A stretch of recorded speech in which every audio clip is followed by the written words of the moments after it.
This is episode number 23 of the Feed Me, Fuel Me podcast with our special guest, Issac Sisneros.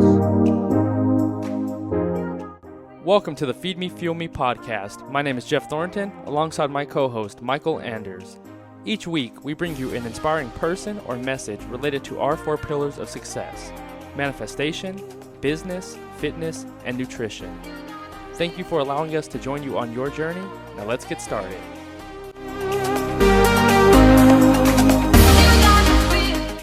Hey, what's going on, fam? Welcome to episode 23 of the Feed Me, Fuel Me podcast. It's Durs here with Jeff, and our special guest today is Issac Sisneros of Duke City CrossFit. Welcome to the family, brother. How you doing? Good. Thanks for having me. Absolutely, man. Stoked. Yeah? Good. So you just celebrated 5 years? Yeah, as of October, we've been in the building 5 years. Okay. And how long you been in the CrossFit game now? So in the CrossFit game, we started off in a park and just grew up from that. So just over a year as Duke City, and then about 7 years total for me personally as in CrossFit. Nice, man. How's your evolution been in the fitness industry as a business owner? Like, where did it start for you? Yeah, so for me, the way it started was I'm also a firefighter. So I've been in that game for 11 years now. As of today, it's been 11 years. So for me, I've always had that desire and that drive for fitness. It started off, in the realm of the Globo gym, the biceps, triceps, that classic workout. Gotta look good. Right. Jeff knows about this. I lived that life. That's right. So it started off there, and then a couple of the dudes in the fire department, some of my close friends at the station, we started just jamming out these routines. We're like, all right, we need to do something that's pertinent to the job that we're doing. Right. So then we set up and we're like, all right, let's do this workout. We're going to grab this dummy. We're going to pick it up. We're going to drag it to here. We're going to run around. We're going to do this sledgehammer drill over here. Come around and do this next exercise. And we're going to just kind of cycle through it. Okay. So we jammed through that. And one of my buddies came up. He's like, hey, I've been trying this CrossFit down in Rio Rancho. Right. So that's kind of like sparked the flame. And then from there, like, I need this. Let's go. So I went out and I found a gym, joined up, and since then, that's it. It's over. Nice, man. Nice. How do you find, is it challenging for you to, as a box owner with another job, is it challenging for you to balance entrepreneurship with the mandates of being a firefighter? Like, how do you balance all that? So it's unique in the fact that the fire department, we have a lot of time off. Right. And we're there, so we have a lot of time, I guess, if you will. Technically, the way it's set up now, we only work 10 days a month at the fire department. Nice. So with 10 days, you have 20 days to really jam out. Okay. And that allows me to get it done while I am here. Sure. And then in the process, the entrepreneurial road trip was I ended up realizing that, all right, we need a manager to run it. Mm-hmm. Just got those systems set up in place. That allowed me to free up my time. So when I'm at the fire department, I don't have to worry about it at all. Just like you said, when you're on vacation, it's my time, Right. When I'm at the fire department, I'm able to switch and turn my role into that leadership role for the fire department. Right. And knowing that the gym itself is going to be standing when I get off. Right. Okay. How long did it take? Because that's a very tough evolution as an entrepreneur when, it's your baby. That gym is all yours. Yeah. And then you realize that it's in the gym's best interest that you not wear all the hats. Yeah. So how long did it take you? How long were you in business before you like figured it out and then pulled the trigger on putting somebody in that management role? I get it. All right. A little backstory of how we started at Duke City CrossFit. It wasn't a solo venture when we started off. So those dudes that I was telling you about that we were working together at the fire department. Right. We actually came together, and there was 4 of us that started Duke City CrossFit. Okay. And it was originally going to be a space for other firefighters to come together, train together, and take our fitness to the next level. Right. In the fire department aspect. Okay. So that was like the ultimate vision that we had for becoming a trainer and taking that route. Mm-hmm. So from the 4 of us, we decided, all right, we're going to start rolling. We did a meetup. We had a couple of guys that were in the training facility. So when they had these new cadets coming through, they passed their written test. We had one of our guys standing out there. Hey, we have this program at the park. We're gonna get you ready. If you come to our program, we will get you through, and you will pass your physical assessment. Right. So then the four of us, that's how it blossomed. We got this going. People came, started off in the park. They were, making improvements. Yeah. Out of all those groups, everybody that finished it passed that physical. So what goes into the physical assessment for the fire department? What's on, like, what physical tests are on that are in that examination? So the examination itself was for the county that I work in. Uh-huh. It's a pack test. It's an arduous pack test. So you have to throw on some weight, do a 3-mile walk within 45 minutes, 45 seconds. From there, you just drop that pack, and then you have to just do a simulation. So, you pick up a pack of hose, run up to the top of this tower, pull up some hose from the floor, pick it up, put it on top, run back down, do some sled blows, dummy drag, and then that's all for time, and that's how they would get you through. Oh, that sounds like a smoke show. Yeah. Yeah. You could jam it out. It give you frown lung bad. If you get that down, you could get it in a couple minutes. Sure. So it is the 3-mile pack test that's one, or is it that entire evolution? No, that's for time. Part 1 of 2. Okay, got it. Yeah, they give you a little break in between. Right, and then it's a sprint, just straight up anaerobic, gas you out. Yeah, probably puke at the end. That's right. Yeah. Okay. All right. So yeah, so you guys took those parameters and built a program around the preparation for it for new cadets. Yep. And then where'd you guys go from there? So from there, we saw this demand, and we started doing the park workouts. I was posting up stuff on Facebook. Friends were coming up. What are you guys doing over there? What do you got going on? Like, oh, we were in CrossFit, so we're just throwing it out there like this CrossFit style workout, kind of doing that. That got some steam, and we're like, man, we could do this. So then I created a meetup.com. Like, have you heard of that? Yeah. So we did a meetup and just started telling people about it. Like, hey, we're doing this boot camp style CrossFit workout on the park. It grew. Next thing you know, we have a core group of just friends and people that found us through there. Right. And then that group of firefighters, we call that the battle ready group. Okay. So then from there, man, it just kept growing and growing. People showing up, hitting me up. What are you guys doing? I want to be part of this. And about October 5 years ago, we're getting 20 people at a time each class, and then we're just like, hey, let's move up. It's time to. It grew us into a building. That's awesome. So yeah, then we like started making that decision, making that move of, all right, we got to affiliate. Let's make those moves. Let's get it official. Then we opened up 5 years ago in that box. That's awesome. That's cool. How big is your space? It's about 5,000 square feet. Okay. How big is your staff? Right now it is 15. Okay. But that's like a unique situation too, because they're all barter. Okay. With the exception of the manager. Okay. Got it. So they're coaching for memberships. Yeah. Okay. Right on. Are they all firefighters? Most of them. Okay. Yeah. So the unique story there is a lot of the people that are coaching in exchange for that barter. Yeah. What they did is they came up and they were with us from the beginning. Right. And they made that transition with us to be that leadership role. Mm-hmm.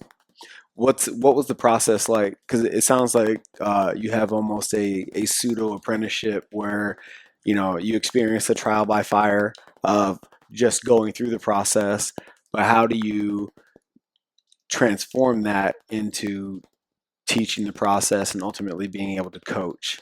What was that evolution like for your staff? Because I mean, for you guys as the inceptors, the founders, that's one thing, because you just, whether you're prepared for it or not, you have to figure it out. Yeah. But how do you keep that quality of coaching for people that started out in the process and are now teaching the process? So you're saying, like, do we have a way of getting them up and running? Yeah. How do you prepare your staff to coach to your standard? Because everybody has to do the level 1. Yeah. Right. But that's just the weekend. So that's the meat and potatoes of CrossFit. Right. But how do you make sure that Duke City is represented the way you want it to be on the floor for your people? You're asking how we onboard the coaches, Yeah, right? yeah, exactly. So we have a process, and Well, we went to Ben Bergeron's his seminar. I think it was a year after we opened up. He's gonna be out here in February. I Nice. cannot wait. No, this dude's legit. Yeah, yeah, yeah. He's people look up to all these like main athletes like the Fronings and stuff. Like Right. for me, that's I look up to this dude just because he's instilled so many values and yeah. So I look up to that dude. Right. So we went to his seminar. It was in Flagstaff. Okay. So we went through that, kind of went through that process, created that profile for. What does he teach What do you mean? in his seminar? What did you learn there? So his seminar is all about. It's more about the process and the system Okay. of everything, like Mhm. how you set up your process, how you the core values, and it just lays it out there for you, and the emotional bank accounts. You could tell the books that he read to gather this information, and that comes together to make this outline. Okay. So we went off of that. So Sure. we go in and they have to do like this 15 hours as a coach, as a shadowing the coach. Sorry, Right. Yeah. and Yeah. then after that 15 hours, if you're ready, then you move on to the next step, Okay. which would be like 9 hours as an assistant, where you lead the warm up, Right. and then we go on to the last was like 5 hours of being the coach, and then the actual coach will shadow you. Right. So we get you going with everybody and all the veteran coaches that are there. Mm-hmm. Once we have that, then we sit down and say, all right, simple, thumbs up, thumbs down, Yeah. in the middle. If it's in the middle, then we tell them, hey, like a little bit more. This is what we see that you need work on, and then we go from there. Okay. Um, yeah, and if they get the thumbs up, then they're able to start assisting classes. Then we put them on the schedule in that manner. Got it. That's dope, man. What's So it sounds like you have multiple coaches on the floor at the same time. Is that to facilitate bigger classes, or is that just part of the environment that you guys have created? So whether you have 3 people or 30 people, you're going to have the apprentice or the coach supervising the apprentice almost every class. Yeah, so right now it's usually just one coach, Okay. and then when we have that apprentice, then they will come in. There'll be that second one. Okay. Um, actually talked to Marcus, right? Marcus Guernsey. Mm-hmm. Yeah. So I reached out to him and I said, hey, can you That's my send me dude, that? man. Marcus is good people, Yeah, man. like a lot of the stuff that you've already done. Like I'm kind of like right behind you on that. Like I Okay. want to follow in these steps, but I reached out to him and said, hey, can you send me that template that you have, that coaching scorecard? So what we did, we tweaked his system that he has, and we're kind of implementing that scorecard into ours. Okay. So that way we can get that integrity of Duke City CrossFit. Mm-hmm. So at Duke City CrossFit in Albuquerque, what we want to do is we want to be the pace setter and benchmark of excellence within the community. So our goal as a gym is to be the standard that other gyms aspire to be. Mm-hmm. And for me personally, like I'm gonna achieve that by helping them rise too. So if I could help them and we all rise together, Right. like as a community, we're just gonna be like top notch. Sure. Yeah. Sure. Uh, That's a very interesting perspective because you don't see that amongst business owners very often, where you're about the betterment of the community as a whole to include the other gyms around you. Yeah. Um, that's a very for a lot of people a very difficult position to intentionally put yourself in, where you're essentially helping the product of your quote unquote competition as well. Yeah. And I think it's counterintuitive though, because when you put yourself in that position as the standard and now you're the one, you know, cultivating a better product elsewhere, that just further promotes your role as the figurehead and the subject matter expert of all things CrossFit in your Yeah. community. So if you're the one, you know, helping other gyms raise their game and step it up a little bit, that just furthers your credibility. So that's awesome, man. Is that something you picked up through Bergeron, or is that something that you kind of just knew was going to help catapult Duke City to where it is now? No, yeah, that was always been. I know it's for me personally. Like I'm always about helping. That's kind of my forte. Like that got me into the fire department. That got me into instructing and leading these classes and opening up a gym and being the last one standing holding this fort up, you know? Mm-hmm. Um, so I've always had that, and I've always had that belief that, you know, it's better to raise people up together. So then for me, it's not a big deal. Like if you don't want to come to my gym, that's fine. But what I want to protect is you going to another gym and it's not the best experience. And then now CrossFit is bad. So people, they spread that negative energy around, you know? Right. So my view is if I can help you be a better gym owner, be successful in your realm, you're going to be able to create that community. So even if they go there, I know that they're going to get that fitness that they deserve, you know? Right. And then that community will grow. Sure. And then I'll ultimately reach my goal of Right. changing the world through fitness, you There know? you go. Yeah. There you go. Yeah, it's a very systemic response, and you know, it's funny that you shared that story. I was just on the phone with a potential member the other day, and he's like, "Man, you know, I can go get CrossFit somewhere else for cheaper." Hmm. And I said, "You know what? That's cool. You know, that's why we offer the free week so that you can understand why we charge what we charge. Yeah. But if it's not within your budget, it's not within your budget, no matter how many goodies I throw at you or how good we coach. If you can't afford it, you can't afford it. I get that. So where can I send you to so that does fit your budget?" Yeah. And he was just, I mean, he did a backflip, you know. He was like, "What do you mean?" I'm like, you know, if it's not, I want you to have the CrossFit experience. Yeah. You know, to me, that's extremely important because in all the things that I've done in fitness where you don't have to be, you know, elite to participate or have, you know, outrageous dedication, Yeah. where you can just be a normal person and get incredible goals.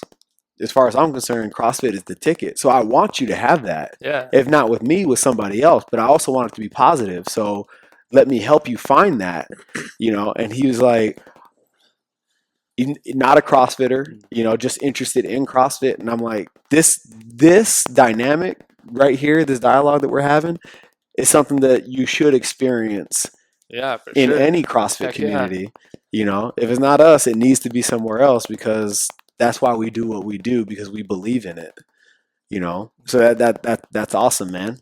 Yeah, that's Where does your uh sounds like you have a very fundamental belief in self education and self improvement. Where does that come from for you? for me that came from man, so we don't know what we're doing, right? We open up the gym, it started off as this meetup, this park deal, it's like we got this. And then all of a sudden we come into the grown up world, you know? The business Yeah, the side. business side, and all of a sudden you're here and you're like, oh shit, there's these bills, there's overhead. Like, what are these numbers that you're throwing at me? I don't know. Like, people asking me these numbers. Do you know these numbers? I'm like, I don't know, man. I have no idea what's going on here. Hmm. So then that's when I made that shift. Is like, all right, I need to figure this out.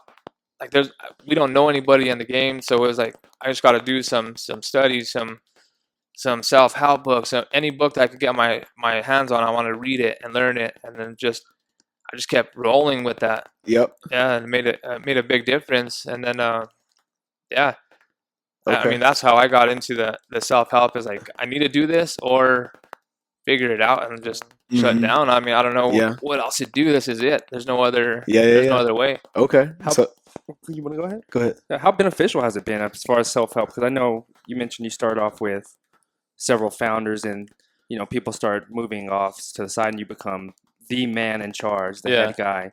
How beneficial has it been for you, just like first running the gym and now being able to delegate the tasks to your staff, to where you're not the head, you're not the figure, the more like the guy running the business instead of the Yeah. guy working for your business.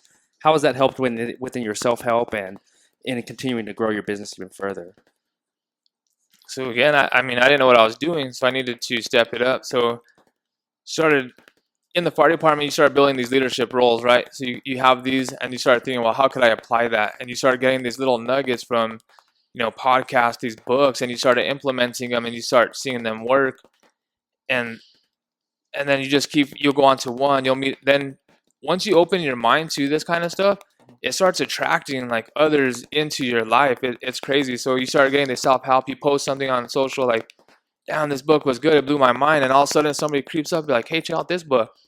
Like, what? I didn't even Yeah. know you were into that. Yeah. Yeah. So then you start talking to these, you just start attracting this vibe and this energies to you. They come around and you start building and start creating like these little, I mean, I didn't know what they were at the time, but like little masterminds and just meeting these people. I mean, Jeff, that's how you and I met, of Yeah. just kind of just speaking, met up and just started talking about it and just became the friendship that we have now, Mhm. so it's been amazing in that aspect for sure. Yeah, because the reason why I think it's interesting for the dynamic between both you and Durs is we all sort of met through a similar path because I found Durs through his website and I was like, okay, read a little bit about his story, okay, but for me though his web presence really blew my mind at the time because came from that bodybuilding background, said I want to try something new, so something more athletic. And then I sent him a message, hey, I'm interested in trying your class. He hits me a second later, like, hey, come on in, I'm like, man, I'm an open book. I've never done this. And it was a real welcoming community. Then I find out about his background, military background, where he's from, his past, and, what his visions are. And it's weird because, as you mentioned, you said you attract people with the same mindset. Yeah.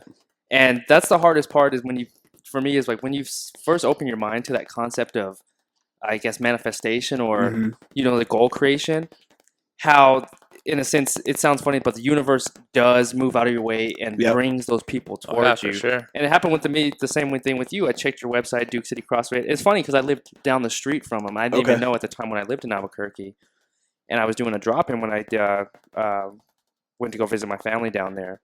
And then you and I just happened to run across each other just in the gym. We just start talking business, Mm. and then just built the friendship from there, a friendship relationship. And I think it's just interesting with the dynamic of how both of these relationships built out, but it was through, I guess, positive reinforcement and self-help. Right. How we've all attracted one another. It's pretty powerful. It's just a different thought. Yeah, for sure. It's that abundance mentality. Yes. Yeah, I read that in a book and that stuck with me I think that changed me once I got that concept. Mm-hmm. Yeah. They. I cannot remember where I got this nugget, but in the world of business, there is no real competition.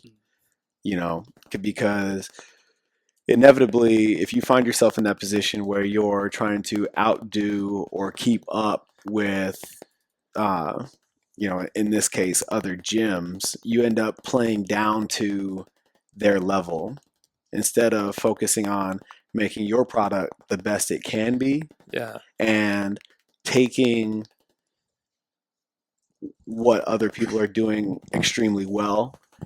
And instead of trying to recreate or go out of your way to not recreate certain systems, taking the stuff that you really love about it, that you can plug into what you do and kind of make it your own, then you skyrocket. Yeah.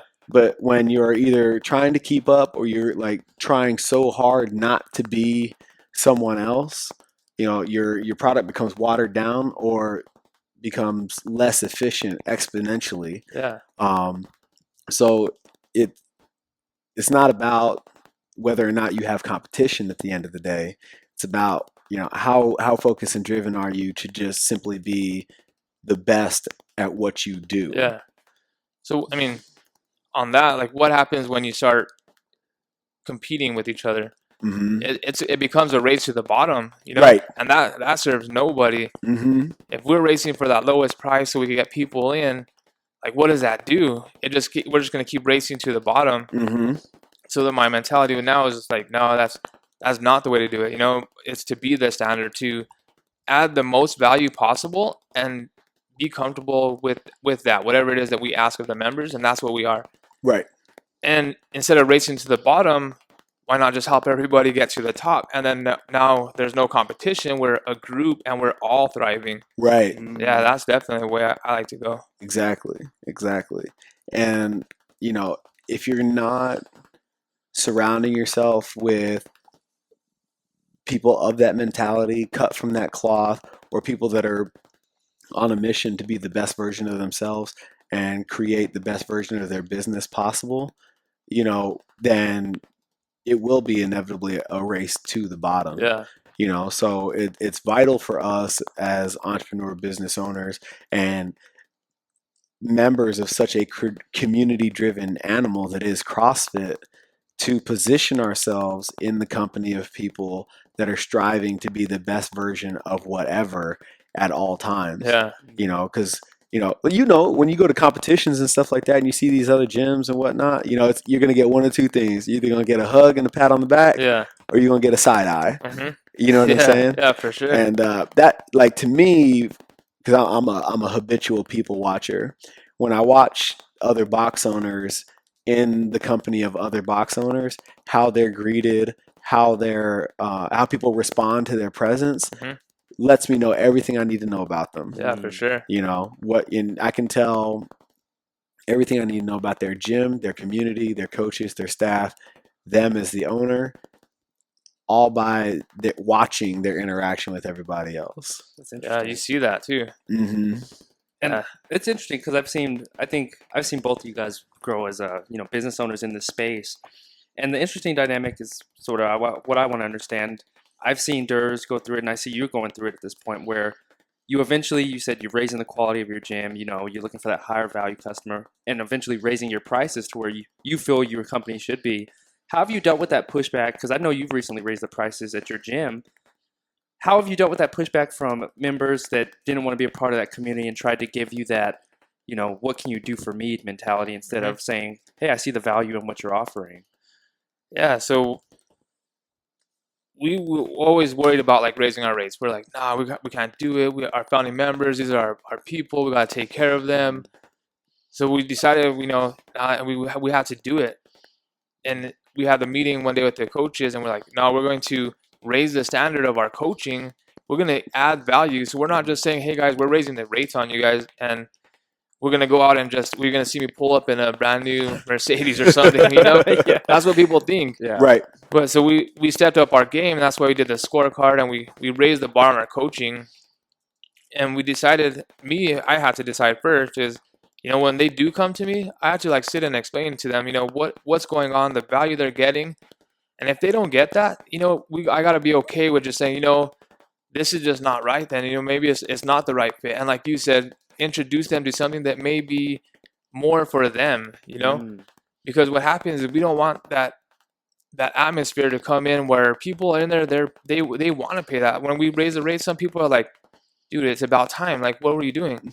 Hmm. Like, we were wondering when this was gonna happen. Like, and it blew my mind. So with these people that are in there, we decided, if we raise the rates and let's say example, like we have 150 members, and then we raise the rates and 50 of them go, well, our income will still be the same. But now the level of people in there is gonna be like those A members, the people that want to be there, that have a desire to be there, they're coachable, they want to listen, Mm.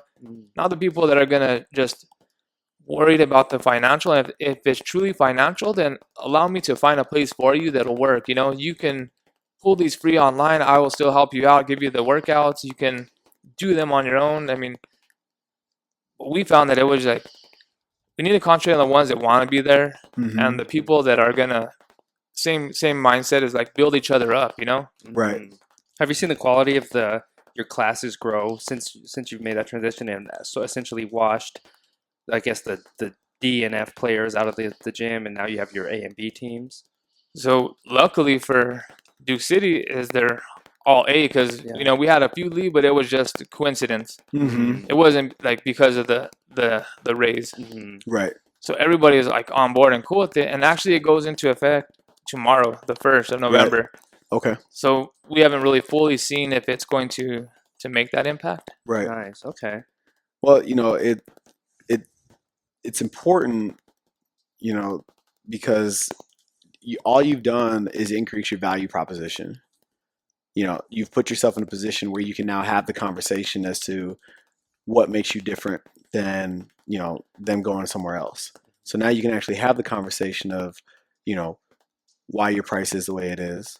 And it's not because you want to be more expensive. Mhm. It's not because you need to keep up with overhead. That's not the point at all. Yeah. The point is that I'm going to throw so much value at you. Yep. We're going to take such good care of you. Our staff goes through this process, and very few gyms do it this way, where they put their coaches through a mandatory internship, or have a coaching scorecard and give them real-time feedback and keeps the quality, up to standard.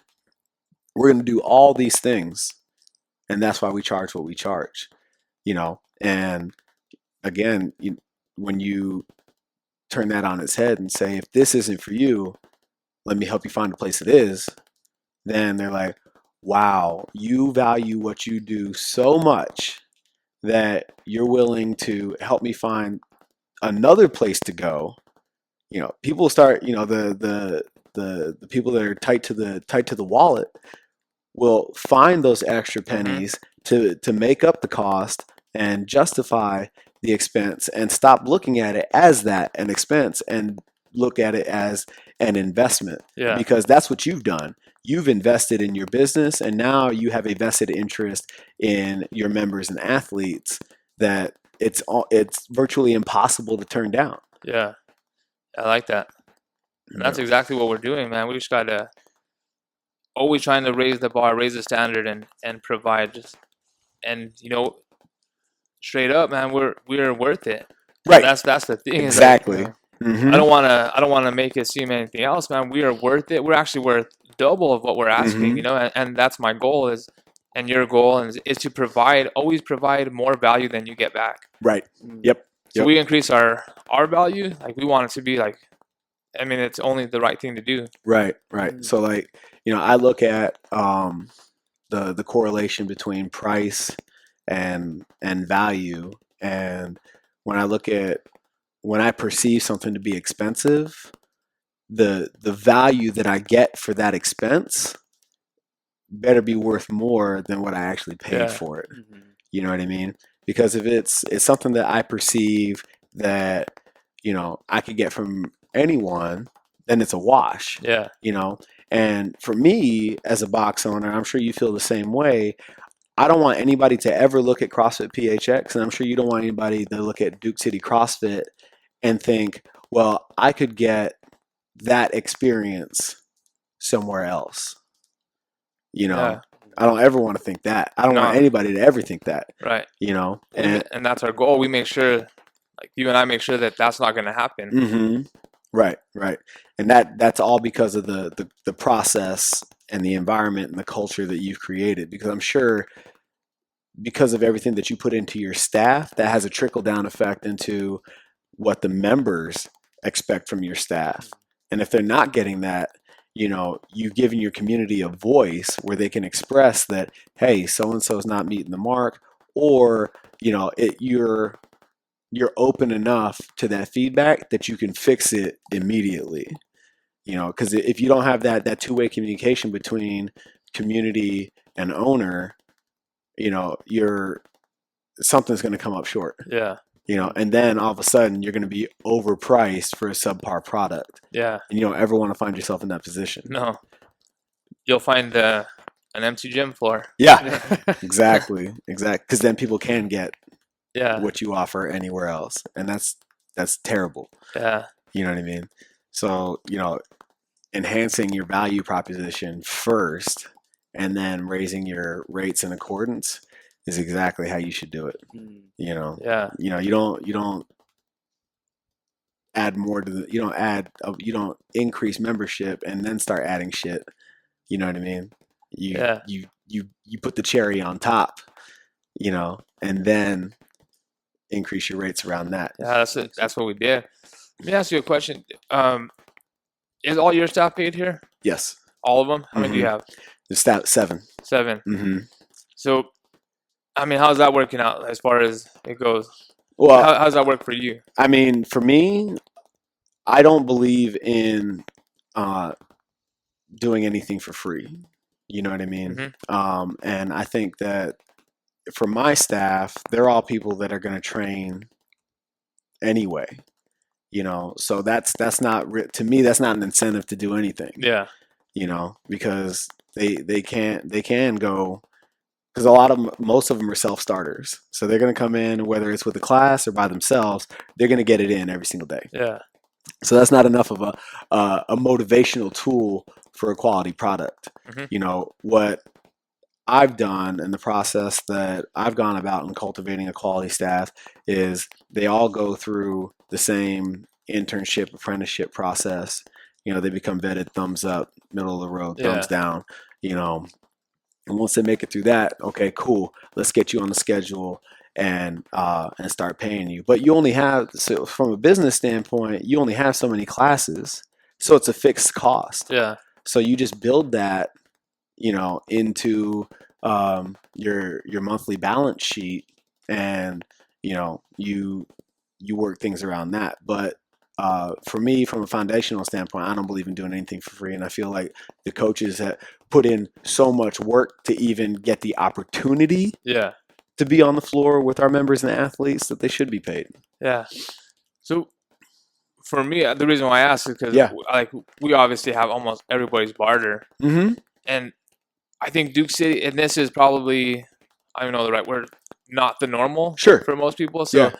for us, when the way we started off is like everybody is family. They start off from the bottom. Mm-hmm. They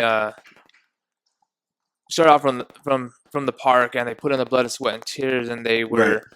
they were there from the beginning. So what I noticed in my staff is, and which I think is unique because it's not just random people coming in and saying, "Hey, I want to coach." These Yeah. people are invested, and for me, it's for Duke City CrossFit. It's all about like these dudes are and ladies. They're passionate about it. Right. They made the gym what it is. Sure. So Yeah. for me, I see that that's like a lucky thing. Mm-hmm. I don't know that most gyms have that when they have the barter system, Right. because like I agree with you. If somebody came in and they didn't have a career, Mm-hmm. it'd be very hard to just come in and be like, hey, you're gonna work out and you and your spouse are Right. gonna get a free membership. So for me, it's double edged because we have these coaches that are passionate. They love it. I don't even need Mm-hmm. to tell them like today I looked at social media. A couple of the coaches built a pegboard just like on their Yeah. own. They didn't even ask. They just like Yeah. they wanted it because they wanted to add value to the members. Sure. So like for me, it's like double edged. That's a blessing. Mm-hmm. On the business side, it could be tough because you can't tell them like, "Hey, I need you to be here and cover it." Something Right. comes up, and then I'm like, "Ah." Mm-hmm. Then it becomes like a strain, like not a Yeah. strain, but it's like that class has to get covered. Right. But for you, they're like, but you're doing it for free. Yeah. So for us, I stopped micromanaging my staff. As an owner, because of all the other obligations that Yeah. come with that, as I'm sure you know, I treat them like adults. If you need a class covered, we have a group thread for all the coaches. Yeah. Throw it in the thread, see who wants to pick it up, because you're getting paid for it. Hmm. You know what I mean? And I'm strictly 100% a last resort. If absolutely nobody else can cover the class, then I'll take it. But I want to make sure that they all have the opportunity to figure it out amongst themselves, Mhm. because we are a family, and B, it puts dollars in somebody else. It gives the opportunity for somebody else to pick up get that money. Yeah. But at the same time, I want to turn that around. None of them coach for the money. Yeah. You know what I mean? And I think that's the most beautiful part about it is they're doing what they love. They're really great at what they do, and they do it with passion. And the couple of dollars that they get per Sure. class is just icing on the top. But my staff 100% would truly do it for free, no doubt. Yeah. Interesting. And but I learned a long time ago that you should be paid Yeah. for quality work. And if it works out for you guys, 'cause I know a lot of gyms that do that. Barter membership for classes, and if we're talking about like one class a week, that's one thing. Yeah, but my coaches coach multiple classes a week. So Yeah. I mean, like their schedule is cut out for those 2 or 3, 4 hours a week, where they're not going to be anywhere else but at CrossFit Right. PHX to coach their classes. So there's a different level of accountability that comes with that paycheck Yeah. For sure. versus, you have a staff of 15 coaches where, but you have so many classes a day. So we're only talking about, well, I'm going to train before a class, then I'm going to coach, and then I'm going to go home. Whereas our guys are like, I got to really dial in my schedule because I Mhm. know I'm going to be at PHX for 1, 2, 3, 4 classes in a row. Yeah. You know, so there's there. I'm not saying there's a right way or a wrong way to go about Sure. it. You just got to figure out what works best for your gym. Yeah, and You know. I see both sides, you know, Hmm. especially now, like when you're making that transition from, you know, opening up and it's Yep. a fun place to like, nope, this is a business, you know, Yep. this is, then I'm starting to see those changes or those needs, you know. Hmm. Um, I mean, we do have 15 coaches. That's a lot of Sure. coaches, and then that allows them to only do Right. a few classes a week, like you Hmm. said, and then Right. they work out before or after, and they have Hmm. that available. And then every one of them, they have a career. Right. So this is more of a Right. Side gig. yeah, and a Yeah. lot of them are firefighters, so they Hmm. can do the earlier classes Right. and They're coaching for the love. yeah, Yeah. No, I mean, I don't unless you're on the owner side of it, you know, this is the reality of the situation. You are not going to get rich coaching classes. no, You know, if you that's just how it is. oh Unless you're yeah, coaching every single class, you and one know, on ones and just one-on-ones, and yeah, you know, you're in the business of fitness, you know, above and beyond what you're doing on a class-to-class basis. hmm And I don't think that there's anybody out there that would dispute that, you know. So for us, you know, if my coaches express, um, you know, that they want more than what they're doing in classes, then I think it's on us as uh, owners and mentors of our coaches yeah, to um, guide them in that endeavor. So if it's, you know, I really want to dive into fitness and make this my life, then okay, what can we help them do outside of just simply coaching classes to stimulate more income and actually make a living at this shit? yeah, You know, let me show you how to, uh, you know, build a personal training clientele. Let me show you how to, you know, what needs to be on your website. You know, let me put you in touch. If that's not in your wheelhouse, that's all good. You know, there's so yeah, many of us that are box owners that only know CrossFit. That's fine, but we're all connectors. So let me put you in touch with somebody who's successful in these other genres of yeah, for fitness sure. to help you enhance your game. You know, but if you cannot at any point as a box owner pigeonhole your coaches. If they want growth, help them find that Yeah, growth. for But sure. if you're, you know, if you only want them to play their role and do nothing more, they'll never grow and then they'll eventually leave. So if you're not creating an environment where they're consistently being challenged, you know, for us, we have a couple of, you know, we have 2 coaches that are all in on fitness. That's what they do.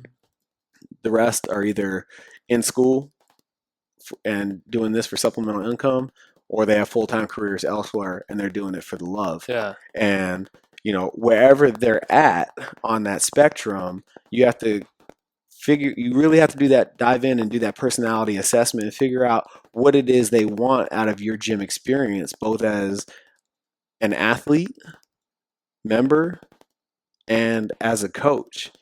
And you got to figure out what those trigger points are and really help them stimulate that growth. yeah, If some of them want to help, you know, grow the business, you know, then find out what role they can slide into to kind of make that happen.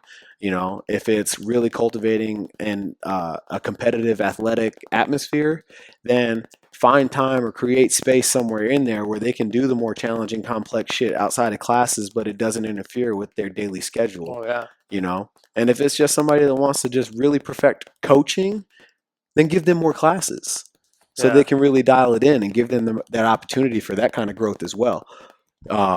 But if you're in a position where you feel like as a box owner, a head coach, head programmer, whatever, that you're holier than thou, you're you will have a coup on your hands. hmm Your staff will leave, and then you're right back to where you started, where yeah, you're doing everything at the gym, and the business isn't growing right, because you're wearing all the hats. yeah, You know, so all that progress that you've made up to this point, you got yourself the gym manager and all that good stuff.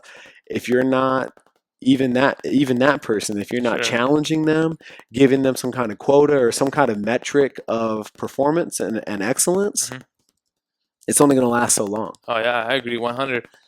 So what we do or what I do is, Hmm. and this is just from the books and the nuggets that I received is, my goal is to build the company to sell. Okay. Like that's like what my goal is. So with my box manager, I'm always like showing her like, hey, she's like interested. I'm like, all right, this is how you do it. So like I'm being that mentor for the coaches. I'm gonna roll out this thing where I meet up with them on the regular and we just set goals, personal. It could be fitness, and just like you said, I want to get in there and make that available to them just from what I've learned, and then just say, hey, like, what do you need help with? And maybe they do want to be a better coach. I could do that mentorship with them. If it's goals, just introduce them to some books that may help them get to where they want to go in fitness and in life, you know. Right. So yeah, I really resonate with what you just said there. But yeah, my goal is to get the gym, Duke City CrossFit, so where anybody could come in and it's just like, here it is, this is how you do it, you know. Right. That same model as like Create the Starbucks. system. You Yep. see Starbucks, you walk in that place and it's, dude, it doesn't matter if you're in Scottsdale, Albuquerque, in Japan, you walk in and it's like, damn, dude, Right. same steps, they're on it. Right. They know, and you just gotta, you could turn that over to somebody. Right. So that's what I'm building now with Duke City CrossFit, and working with Anna and the coaches to build that. Right. That's awesome, man. That's awesome. Really cool. You know, because you are not duplicatable, Right. but the system you create is. Yeah. That's huge. That's huge. That's awesome that you're forward thinking enough and you've identified that, because there's so many people in this game, regardless of industry, that are just, they get in, they build it, they sustain it, but there's no end game. You know what I mean? And you know, for you to say that you're building it to sell, that doesn't mean tomorrow. Sure. Yeah. You know, you just Or ever. you just Who knows? you want to create a marketable platform so that when you're ready to leave, you can. Yeah. You don't have to put a specific date Yeah. on that, but that doesn't stop you from implementing and tracking, you know, a system that cultivates success. Right. Right. That's what's sexy. You know, for somebody that comes in and wants to either take what you have, buy it, or do it somewhere else. Those you can sell both of those. Yeah. Right. And you come out on top on both ends of that. You know, and then, you know, it's just a matter of your ethics as a business owner and a human being. Is your community going to be taken care of in the aftermath and all that kind of good? You got to weigh those kind of options. Yeah. But all you're doing is putting yourself in a position that, you know, all things, yourself, your business, your community, are all taken care of when it's all said and done. Yeah. You know, too many people look at that, I'm building it to sell it, as such a negative. Right. Yeah. You know, like, oh, you know, he's looking for the quick money, and like, no. But you know, at the same time, I'm not going to be doing this forever. Right. Yeah. You know, and it's big that, you know, you sit here 5 years in brick and mortar and you understand that, so that you're positioning yourself for success on the back end, whether that's in year 6 or year 60. Like, Yeah. you know what I mean? Yeah. I'm just setting myself up. Like, selling the business is not anywhere on my radar, like you said Right. it, but that's the mentality that I want to get. I want it to get so well oiled, like this machine running, just like on point, and like just top notch, ready to go. So when it's time, it's like, all right, here it is. And you could replicate that too, right? So you built these systems and you understand it. So I was telling you, I want to raise other people up. That's one of my future goals. Is like, I believe that we can change lives through fitness, right? Right.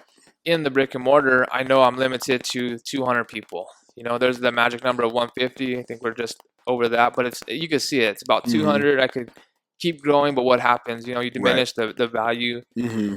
So, I mean, I have that space there. The way I look at it now is, if I can help this create that system, the business to be sold, if I can create that system, help another gym owner be successful, and they're going to be successful, and then I'm going to reach my goal, because now that successful gym maybe went from 100 to their 200. Right. Now I affected the 200 people but indirectly, you know. Right. And then this gym, and then this gym, and then just keep Exactly. spreading it, helping people grow, and then accomplish our goal of what we're in the fitness game for, you know, Right. to change lives through fitness. Right. 100%. Outside of being a box owner, you and I talked about this before. What do you see yourself doing as far as, like, I understand the Albuquerque, the New Mexico community is real small, real close knit.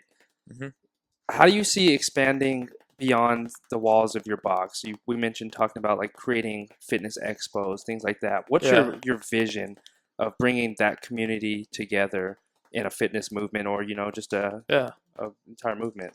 So locally, um, what I'm gonna create is within the next year is I'm gonna start getting like I want to help, and it's not just I don't care if it's CrossFit, if it's yoga, if it's spin, if it's Zumba, whatever gets you off that couch, off those medications, and changes your life and allows you to play with your children. That's what I'm about. So what I want to create is this environment. It's like they have one here. It's like Europa, Mm-hmm. something similar to that. So I'm gonna go out. I'm gonna create these little pop-up workouts. I'm gonna go reach out to this yoga studio and say, hey, like let's work together on this. Let's create this mastermind of like the CrossFitter, the yogi, the spin, the run guy, the mountain bike guy. Let's create this mastermind and see what kind of fitness community we can create. Start these little pop-up workouts. Hey, there's these free workouts. Come here. And just the same way we started Duke City, start this big movement in Albuquerque. Make Albuquerque the hub of like this one of the fittest cities that there is. Right.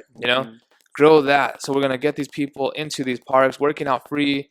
They might discover that this spin cycle right around the corner that they love. They don't like CrossFit. That's cool. But they're off their couch, they're in this spin cycle class. Or they're doing this yoga that changed their life. Creating exposure. Yeah, and it's not for me. But do I benefit? Heck yeah, because I'm reaching my goal. Of getting people fit. And the ultimate goal, the end picture of it all is like this big fit festival where you have the demos going on, the CrossFit competition, you have powerlifting, just all these demos going on within this place to bring your family and friends into to explore these unique ways of working out, or the different ways, to whatever fits your needs. I just don't want you on the couch and feeding these pills down your throat just to get all these medications. Like fitness could change so much of that lifestyle, and it just fulfill your life. So the end goal is having this like big fitness expo in Albuquerque, and then from there, who knows, it might end up being like creating a system so that we can hand that over to the next city, and then just grow exponentially. That's awesome. There you go, man. That's cool. Awesome, man. Dude, thank you so much for being on the show. Jeff has been telling me that I need to meet you for quite a while now, man. So I'm super pumped to be in your presence, and I'm even more excited to have you on the show today. Before we get out of here, though, I want to know two things, man. What do you do on a daily basis to feed yourself, mentally, physically, spiritually, and what do you do to fuel yourself, mentally, physically, spiritually? Yeah. Yeah. So for me, it's 2 in 1. I mean, for me, it's routine. I set myself up to wake up 5 a.m. every morning. That's non-negotiable. I wake up at 5, set the alarm if I have to the point where I don't. Walk down 16 ounces of water, just get some water, get my hydration back up. Meditate for 10 to 15 minutes. I use the Headspace app, kind of guides me through it. Yep. From there, then I open up a book and I will read. So I'll pick up those nuggets. I journal right after that, and then I spend an hour working on the business, just like my time. So this is all before 7, 8 o'clock, depending on like how I allot that time. But then that sets me up for the rest of the day, where I'm able to handle whatever pops up. If it pops up, like I got the important stuff done. Like I fed myself. I feed me, fuel me. I've done that already. I don't have to worry about making it up. So whatever comes my way, it's like a bonus if something comes up. Right. That's awesome, man. Yeah. That's awesome. There you go. Then before we get out of here too, where are some places we can follow you in any initiatives that you have going on, whether it's social media, your gym, any other business ventures you have? Yeah, right now I'm at just DukeCityCrossFit.com. You can follow us there. Issac505 is a lot of my handles, and you can even go to IssacSisneros.com, and I guess you'll put that up in the show notes. Yeah, we'll link everything up, man. All right. That's what's up, man. That's awesome, well, hey, man. Thanks for joining us Thank today. you. Thanks for making the trip all the way out from Albuquerque, by the way. Yeah, for sure. Yeah, that's awesome. Thanks for having me on this podcast. We know that's no short order. So, dude, awesome. Really appreciate your time. And for those of you guys, make sure you check out Issac on across all those social media platforms. Check out his website. Support Duke City in any way that you can. And thank you for allowing us to be a part of your journey. Till next time, feed me, fuel me. Later. And there you have it, crew. We really hope you enjoyed this episode with our special guest, Issac Sisneros. If you want to connect with Isaac, Duke City CrossFit, and us, please go check out the full show notes at feedmefuelme.com. Also, be sure to connect with us on social media, including Facebook, Snapchat, Instagram, and Twitter at feedmefuelme. We would love to hear from each and every one of you. If you found this episode inspiring in any way, please rate, comment, share, and subscribe so we can continue on this journey together. Also, be sure to share it with your friends and family on social media, including Facebook, Snapchat, Instagram, and Twitter, or any other social platforms that you use. We really appreciate you spending your time with us today and allowing us to join you on your journey. We would love to hear your feedback on this episode as well as guests and topics for future episodes. To end this episode, we would love to leave you with a quote by Issac Sisneros. Just outside your comfort zone is the address of success. Thank you for joining us, and we will catch you on the next episode.